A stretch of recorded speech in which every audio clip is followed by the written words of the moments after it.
नमस्कार। NYN knowledge centre के इस वीडियो शो में आपका स्वागत है। इस वीडियो शो में मुदा के बारे में औद्योगिक अनुभवों पर आधारित जानकारी देने की कोशिश की गई है। मुदा का यह वीडियो 2 भागों में बना है। पहले भाग में मुदा को परिभाषित करते हुए उसके क्लासिफिकेशन, आइडेंटिफिकेशन, डिटेक्शन और एलिमिनेशन के साथ साथ एलिमिनेशन के सही अप्रोच के बारे में बताया गया है, जबकि पार्ट 2 में मुदा के 7 टाइप्स के बारे में एक्सप्लेन किया गया है। कंप्लीट एलिमिनेशन ऑफ मुदा, यह लीन प्रोडक्शन की फिलॉसफी है। छोटी मात्रा तथा बड़ी विविधता के कम लागत वाले उत्पाद को प्राप्त करने के लिए उत्पादन की लागत को इस प्रकार कम किया जाना चाहिए कि उसका प्रभाव हर लेवल पर हो।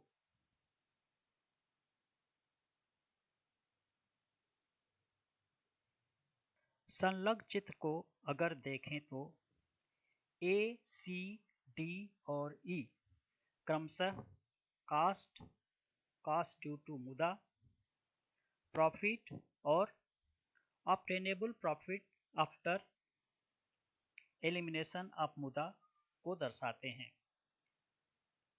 चित्र से यह स्पष्ट है कि मुदा को एलिमिनेट करने के बाद प्रॉफिट बढ़ता है। अब व्हाट इज मुदा? पहले मुदा क्या है यह जानते हैं। मुदा एक जापानी शब्द है जिसका मतलब होता है यूजलेसनेस, वास्टफुलनेस या फुटिलिटी। मुदा की परिभाषा: जो कुछ भी ग्राहक की दृष्टि में वैल्यू नहीं जोड़ता या ग्राहक उसकी कीमत नहीं देना चाहता, उसे वेस्ट या मुदा माना जाना चाहिए और वेस्ट को खत्म करने के लिए हर संभव प्रयत्न करना चाहिए। दूसरे शब्दों में, उत्पादन प्रक्रिया में जो भी कारक या गतिविधि जो उत्पाद के लिए कोई भी मूल्य नहीं जोड़ते, केवल लागत में वृद्धि करते हैं, मुदा या वेस्ट हैं। यहाँ मूल्य नहीं जोड़ने का संबंध गुणवत्ता नहीं बढ़ाने से है।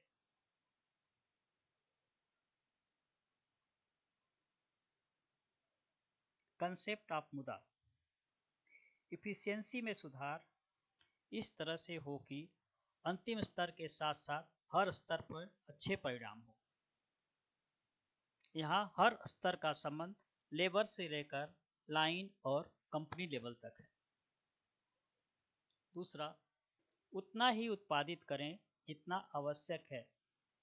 अनावश्यक उत्पादन मुदा को जन्म देता है। इसे हम निम्नलिखित तरीके से समझने की कोशिश करते हैं। Operation is equal to necessary work plus muda, और करंट कैपेसिटी को भी इसी तरह से कोरिलेट कर सकते हैं, जो कि नेसेसरी वर्क प्लस मुदा ही होगा। आगे इसे एक उदाहरण से समझते हैं। अगर डिमांड 25 है और इसे 10 लोग मिलकर के पूरा करते हैं बिना किसी इम्प्रूवमेंट के, और यही 10 लोग इम्प्रूवमेंट के बाद 30 नंबर बनाते हैं। यहाँ 5 अधिक बनाकर इफिशियंसी में सुधार तो हुआ, लेकिन डिमांड कम होने से यह 5 पीस काम का नहीं रहा। अगर डिमांड आधारित बैक कैलकुलेशन करें तो 25 नंबर को बनाने के लिए 8 लोगों की जरूरत होगी। इस तरह जो इफिशियंसी बढ़ेगा वह ट्रू इफिशियंसी होगा, जबकि पहले वाली जो एफिशिएंसी की बात की थी वो अपरेंट एफिशिएंसी होगा। क्लासिफिकेशन ऑफ मुदा। मुदा को मुख्य रूप से दो कैटेगरी में रखा गया है। पहला टाइप 1,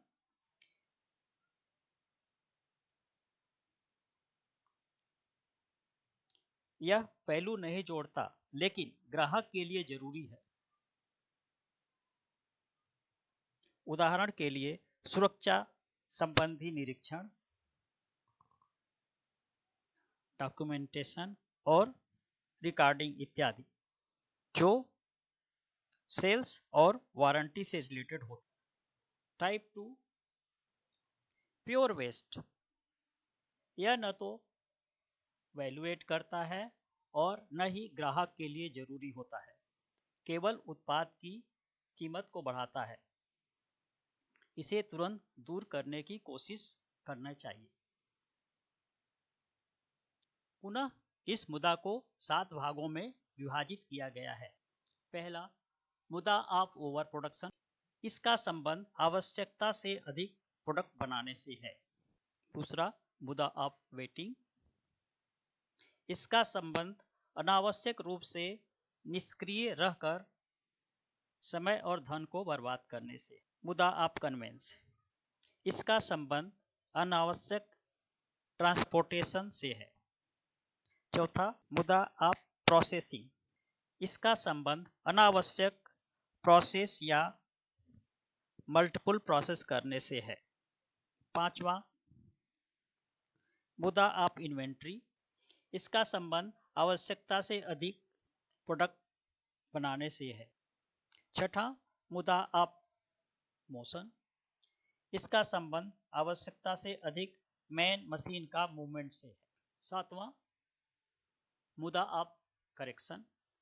इसका संबंध गलत बने पार्ट्स में सुधार करने के लिए जुड़े समय और धन से है। इन 7 मुद्दा का डिटेल इस वीडियो के पार्ट 2 में है।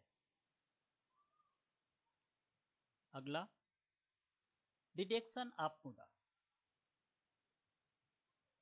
मुद्दा को निम्न तरीके से डिटेक्ट किया जा सकता है। पहला, काज एंड इफेक्ट डायग्राम की मदद से। इस विधि से मुद्दा का पता लगाने के लिए मुद्दा को इफेक्ट वाले जगह नोट करते हैं और उसके कारण को काज वाले जगह नोट करते हैं। 5 बार वाई पूछकर अंतिम उत्तर को काज वाले जगह पे लिखते हैं, जो कि लिखे हुए इफेक्ट का आंसर होता है। उदाहरण के लिए इफेक्ट वाले जगह ओवर प्रोडक्शन लिख दें और पूछे कि वाई ओवर प्रोडक्शन।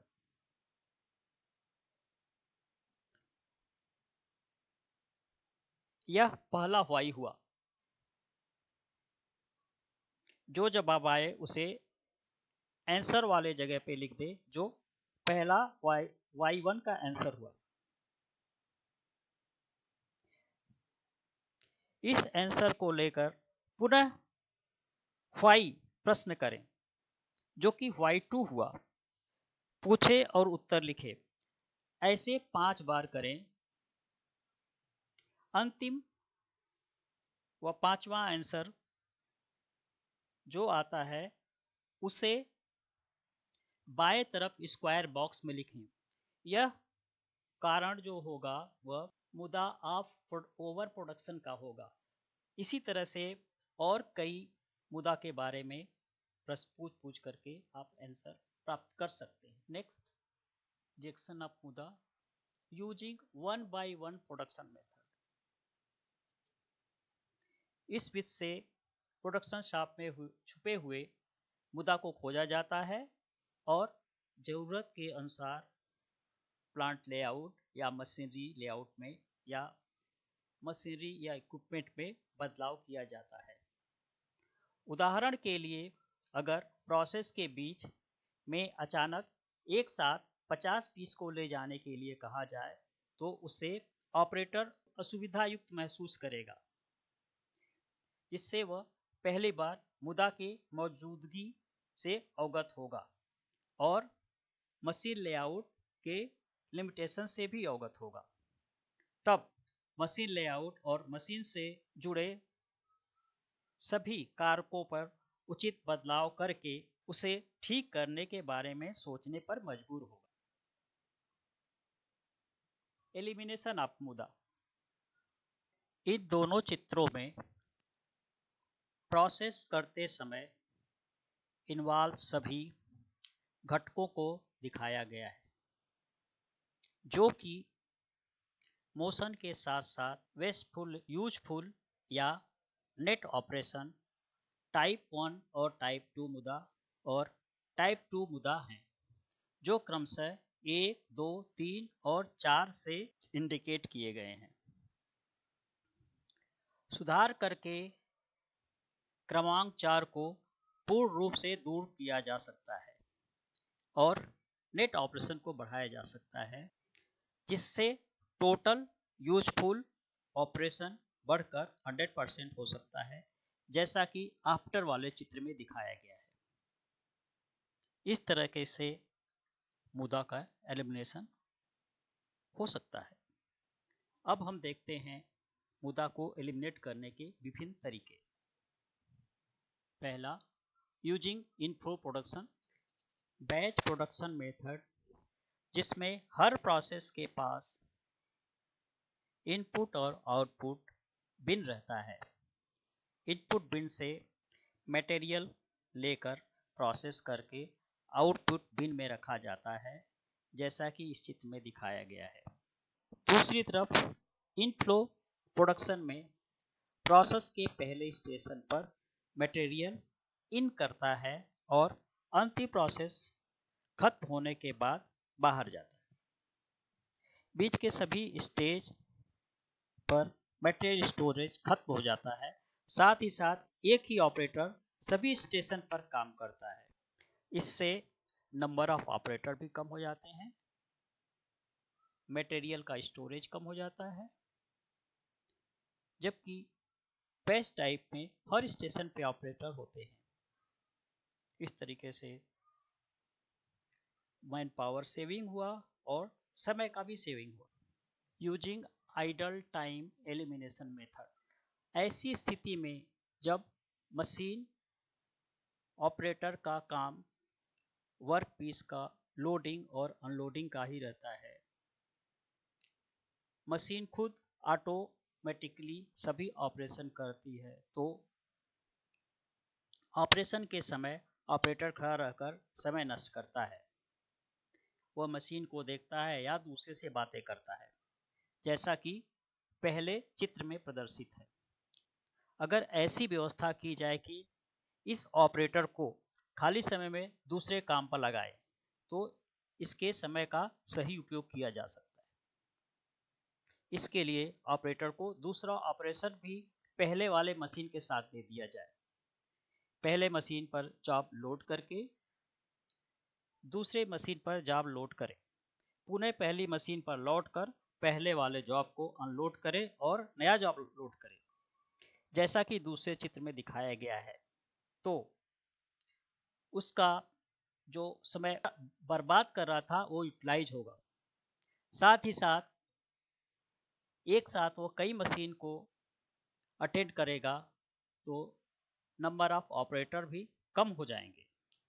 अगला, यूजिंग सिंपल ऑटोमेशन, जैसा कि चित्र में दिखाया गया है, कई जगह पर जॉब स्टोर कर ऑपरेशन करने में काफ़ी समय व्यर्थ हो जाता है।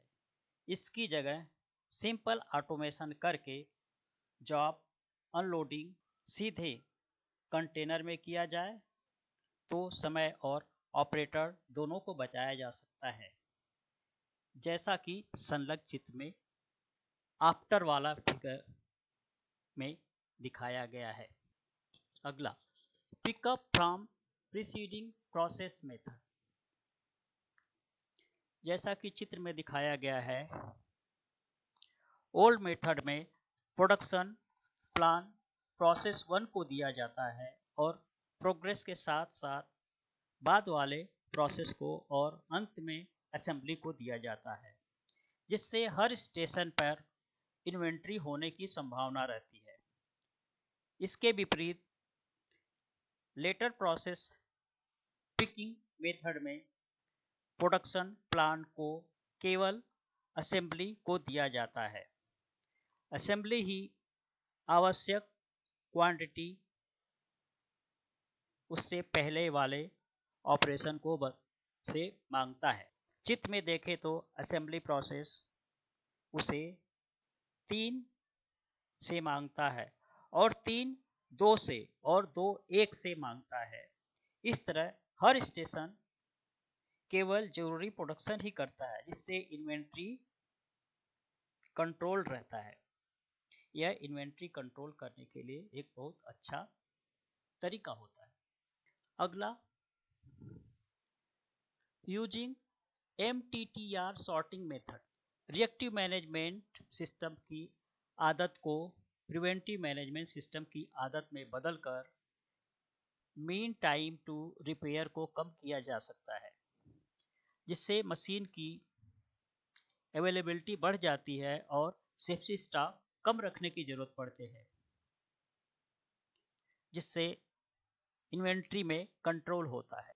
इसके अतिरिक्त प्रोसेस को रोबस्ट बनाकर खराब उत्पादों की संख्या में कंट्रोल करके मुद्दा को कम किया जा सकता है।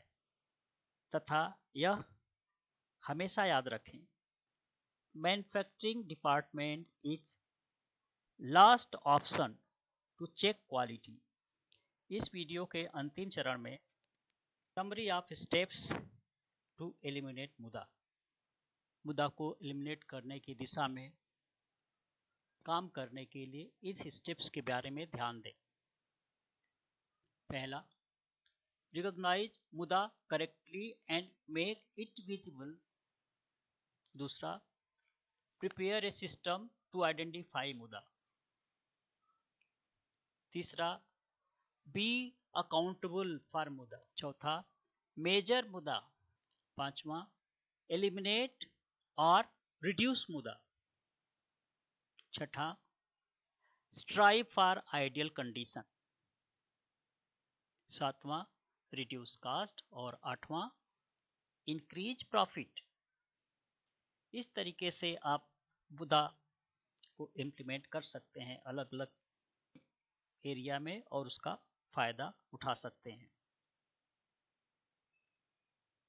मित्रों, इस वीडियो से अगर आपको फायदा है या अच्छा लगे तो इसका प्रयोग अवश्य करें। मुझे उम्मीद है इससे आपको बहुत फायदा होगा। धन्यवाद। अगले पार्ट में फिर से मिलेंगे।